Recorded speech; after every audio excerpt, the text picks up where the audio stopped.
All right, we're going to talk to Barrie. Barrie is calling in from New Zealand. Barrie from New Zealand, you're live on Truth Wanted. What is up? Yeah, hi guys. Good to talk to you again. I noticed you had Anthony on, so can I just ask a preliminary question to him? Yeah, go for it. Yeah, sure. I've looked at quite a lot of the videos, including the ones with Dan. I just think it's amazing as a technique. I'm a teacher myself, and one thing I've noticed, having been trained to teach, is that you can give the theories to all sorts of people, right? And you can train them to teach and go out and do it. But some people, nevertheless, don't have the aptitude because of perhaps some fundamental, I don't want to say flaw, but they find it really difficult to do in practice. They tend to be tone deaf. I'm wondering, have you found that to be a weakness in some cases with SE? I mean, can you teach everybody to do it literally? Great question. You can teach everybody to do it, but whether they actually do it is another story. And that's been a big goal of the course, is to figure out how do we simplify these tools and make them really understandable and lower the bar for trying it. Because I think once you try it and once you become confident and more confident in your ability to listen, to ask questions, to repeat back what you're hearing, and keep driving down to the how are they confirming that they have good reasons for thinking that something is true while maintaining rapport? Like, there's lots of little things that you kind of have to keep in mind as you're progressing.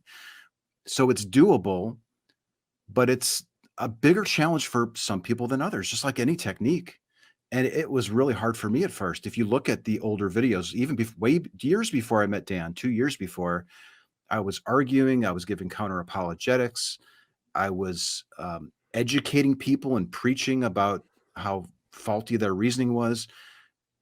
But when you do it enough, when you practice enough, then it starts dawning on you how to get better at it. But yeah, there are some people that you would think would be so good at SE or have been involved in SE for the longest time still struggle with it because they can't seem to take themselves out of it and make it about their conversation partner. And it may very well be a personality trait that's getting in the way. I don't know how you can overcome that other than maybe recognizing it and talking with people and practicing it and starting really slow and just kind of gradually going for there. But there may be people who will just never get it. That they're probably out there. I would also add, there's also going to be a difference in culture. If you do this in one country versus in another country, there might be different kinds of connotations to the kinds of questions that you're asking. And so that's going to cause some kinds of barriers of entry too. I mean, it's already intimidating enough to talk about some of these subjects, right? Like, these are not the average conversations that you do have with people on the street. If you're literally doing, these conversations on the street, let alone it's not ones where, again, people feel oftentimes comfortable talking about when they do have those conversations, because you don't know what a stranger is like. You don't know what they're going to say. And people often will kind of temper themselves even in their own conversations. And one thing I will add too is, I see this particularly with Anthony. I see this with other SE content creators. I've heard this about myself sometimes, where people will comment and they'll say, wow, these guys are so patient. They're so patient. I could never do this. I could never have the patience to, do what they do. And to me, my only response to that is, well, the only reason why I think you see folks like Anthony, you see folks like myself kind of engage in the way that we do, is because there's been practice. Like, you really do have to practice at this, because this is not a natural way to talk to people. And when I say natural way, I mean, it's not the way that we're used to. It's not the way that most of us grew up talking to people in a way. And so I even catch myself sometimes giving responses and things where I wish I could have gone back differently, even though I've been doing this for a couple of years now. And I'm sure Anthony could probably say the same thing when he's had conversations. So it's always going to be an ongoing, ever learning thing for some people too. There's not going to be an end point where you're like, oh, suddenly I'm just amazing at this and everything I do is going to be perfect, So it does take time to build these skills. If I could just add too, Barrie, that there's several different variations of how you could do SE, and we're working on module 4 also, which is called, the working title is Preparing to Do SE. And we've identified maybe 4, 5, 6 different variations of how you could do it. There's the very common street version. There's the call-in show version, like we see on Dan's show. There's the you're in an Uber, the driver says something. It's sort of an organic in the moment thing. You could do that. Or like at Thanksgiving, I was surrounded by family members, and like I don't want to bring out my whiteboard and my timer. Like I did a variation of it where I was sharing my observations of my thoughts. Like, the guy was explaining how he tripped over a hose at the gas station and was thinking about suing the gas station. I was like, oh, I could use SE here. So I modified my approach and I said, I'd be interested in what a lawyer would think about your situation. Like, how many times have you been to the gas station and are you familiar with the location? And so we were still exploring his reasoning process, which is all that SE is, but we were going about it in a conversational, friendly way. So what I think is going to happen is when people start realizing the value of SE, but understanding that they're not going to ever go out on the street and do it, there's going to be a serious effort, and we're seeing it in the course already, to modify the approach to make it more accessible to people who don't think that they're going to be good at it or they don't know how to start it. So all this stuff is coming. Like we're on the very, very beginning threshold of this thing. And I think we're going to start seeing some really clever ways of exploring deeply held beliefs with informed consent, where you're driving to the epistemology and they're grateful for having had the talk afterwards. Like it's going to come. We're still kind of feeling our way in the dark on this a little bit. Definitely. But Barrie said that was the preliminary question. So now I want to know, Barrie, what's the real question you wanted to ask us?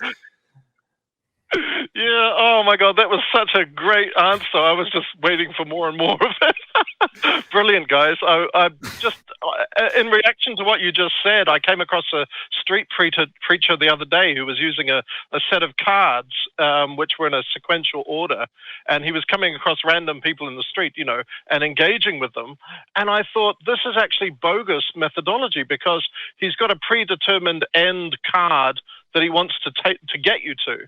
Whereas SE to me seems a lot more open, and it's far more based on what the interlocutor themselves thinks and has to say, and it's far more interactive and real, organic, Whereas his approach was literally wooden with a bunch of cards, So anyway, I'll get to my question. I framed it around the prosperity gospel. We have a group here in New Zealand which has been quite controversial. It's called the Destiny Church, although a lot of people call them Density for a laugh. And their preacher is a man called Tamaki.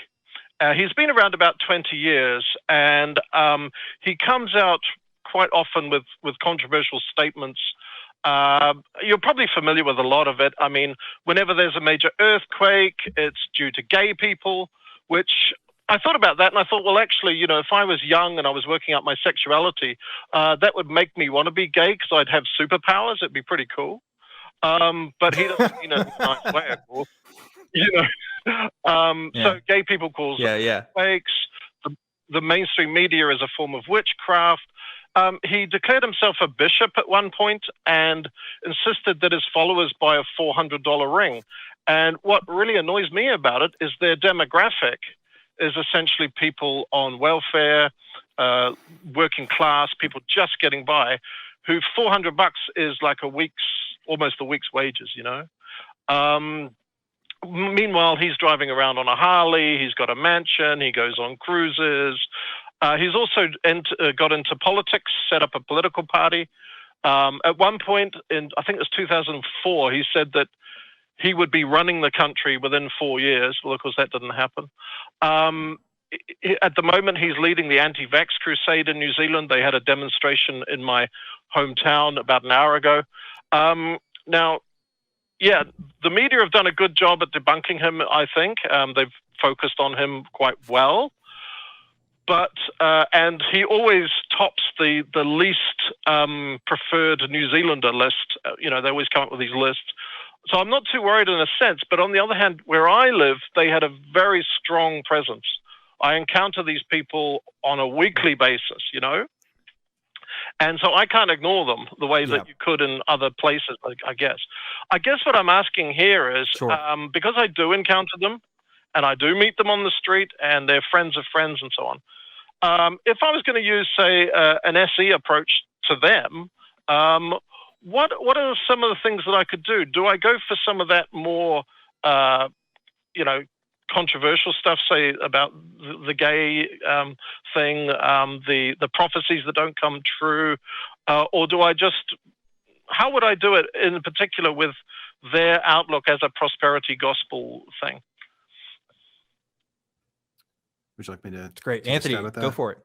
Yeah. Okay, so yeah, it seems like every country has that because there's a fellow on our team who's out of Australia, and he describes something very similar. And I know in Dallas they're still meeting on a weekly basis, or there's a big contingent that's going out, and they're really into QAnon. So it seems like maybe it's always been there, but maybe it's just more evident today that there are these groups of people who are falling for these things, or they're really invested in these beliefs. How do you reach them? Maybe I think is your question. Where do you start? And if you're encountering them, well, that's a good thing. That would be one of my solutions or recommendations, is to start a talk with them and try to build a little rapport and a connection, and explain to them that you want to understand why they think that this stuff is true. And it could be really tempting to chase the things like you mentioned, they're against homosexuals or something like that. Like that might be the thing that you want to go after, but it may not have any bearing on why they're convinced that this thing is true or that they believe this leader. So you really need to ideally sit down with them, like find a quiet spot, introduce yourself, give a little bit of a background, maybe even ask them, do you mind if I ask you some questions to explore how you're thinking about this stuff? Because what you want to do is have rapport and drive down to how they're concluding that their reasoning is solid.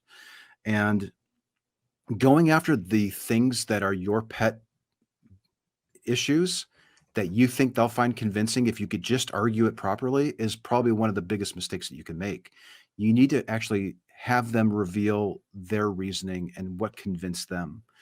And then you kind of know where to go. You have to go where they take you, but you won't know where to go if you don't ask them questions. So it's going to be an investment, and it might be really frustrating because you could have a really good talk with one person, see them 3 weeks later, and they may be just as convinced that it's true.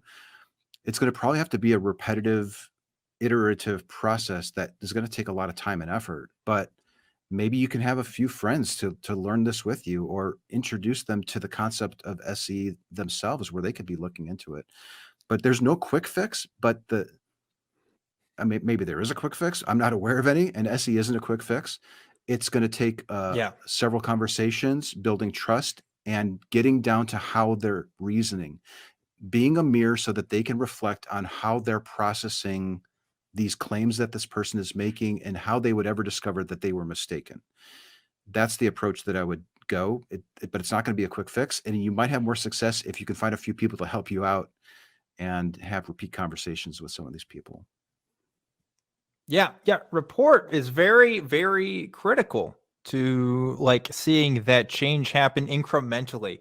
If that's something that you're particularly interested in, or if that's something that could happen naturally, whatever happens, if you have the opportunity to actually see these people once a week, that might be a really good thing, because that means that you would actually have the time to invest in some of those people's lives and really have conversations with them. Whereas, if Anthony might have talked to him for one time, he may have planted a seed, maybe two, but I guarantee that like more conversations on those kinds of topics are probably going to open more doors than even just one. So that might be, a hidden good thing there to that. But, I echo what Anthony says. Building that rapport is really, really good, and figuring out what really drives those beliefs. Cause I think that's a really critical thing that I first discovered with SE, which was that you don't want to attack stuff necessarily that's most interesting to you, or what you think is personally convincing for you, or what helped with you, because you're not that person. And if you are making those assumptions, if, for example, oh, you're a Christian, well, why do you think that, what do you think about Noah's Ark? Like, why do you think that a boat was built and all these animals? So, okay, there are millions of Christians that don't give a flying fuck about Noah's Ark and has nothing to do with their beliefs. If you start with those kinds of critical, assumptions there, it's going to go downhill real fast, because they're going to think that, oh, you're judging them in some sort of way. So whatever, you really got to figure out the heart of their beliefs, and then figure out the methodology in the heart of that. That is really the golden thing there. But I tell you, even though I find it easier to have conversations with strangers than I do with friends, the friends that I know I think I've made the most personal impact on versus doing stuff on this show is because I've been able to invest in sort of those long-term relationships. So yeah, definitely, if you can, I'd say, yeah, go for it. See what happens. Because what's the worst thing that happens, right? They continue doing the stuff that they're doing, which we both would agree is super harmful, not just to the world, but to themselves. So maybe if there's a chance for change, I would say, why not try?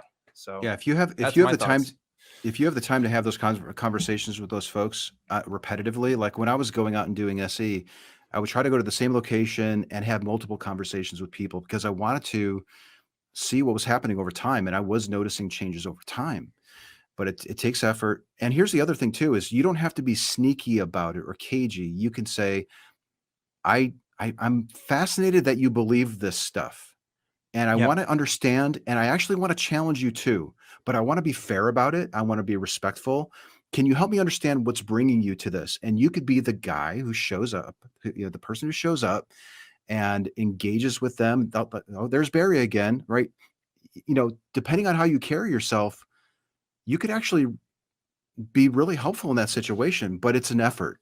It will take a little bit of effort on your part if you have the ability to do it. But that's what I was thinking, like get a few friends to go out there with you and just be sort of, not even be the voice of reason, but sort of you're being the mirror to how they're reasoning. Yeah, right? definitely. And just consistently do that. So, okay, now when we talked last, you were saying this. Do you still think that? Or what did you think about the conversation that we had last week? They probably don't get a lot of that. They probably get a lot of people laughing at them, ridiculing them, and they're probably sick of it. That they would probably be really excited to have somebody who's listening to them and challenging them with questions. Yes, I agree. Anyway, Barrie, I'd love to give you a chance to respond. Unfortunately, we're really pressed for time here. Yeah, we have I'm a lot of callers. I know. And We only got we're like kind of 2 going callers. on. I know. But so I'm going to go ahead and let you go for this call. But Barrie, thank you so much for calling and giving a great question. Great 2 questions there.